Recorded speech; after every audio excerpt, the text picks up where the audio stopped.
बघूयात इतरही घडामोडी। राष्ट्रवादीचे आमदार अण्णा बनसोडेंची विधानसभेचे उपाध्यक्ष म्हणून बिनविरोध निवड करण्यात आली। विधानसभा उपाध्यक्षपदासाठी केवळ महायुतीच्या वतीने बनसोडे यांचा अर्ज देण्यात आलेला होता।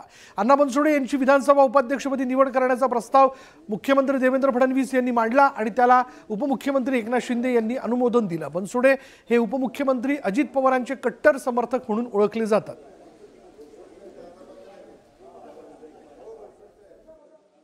महायुतीचं सरकार हे सर्वसामान्यांचं सरकार आहे आणि म्हणून सर्वसामान्यांची ज्यांची नाळ जुडलेली आहे, मातीशी ज्यांची नाळ जुडलेली आहे, असे एक आमदार अण्णा बनसोडे हे आज या ठिकाणी उपाध्यक्षाच्या पदावर विराजमान झाले, याचा मला अतिशय मनापासून आनंद आहे आणि म्हणून मी त्यांचं पहिल्यांदा मनपूर्वक अभिनंदन करतो।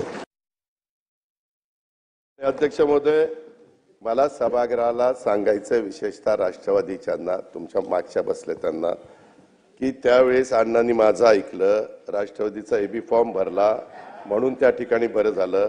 त्यावेळेस आमदारांना आज विधानसभेचा अध्यक्ष तो होतोय, राजकारणात माझं ऐकलं तर कुणाचं किती भलं होतं ते बघा।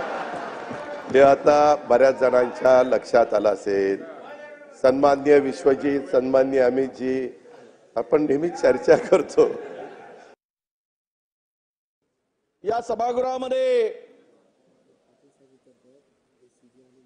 उपाध्यक्ष पदावर बसवत असताना, त्या खुर्चीपर्यंत सन्मानाने नेत असताना मुख्यमंत्री, दोनही उपमुख्यमंत्री महोदय होते, त्याबरोबर विरोधी पक्षनेते जर असते, अधिक त्याला सन्मान आणि व्यापकता आली असती। अध्यक्ष महोदय,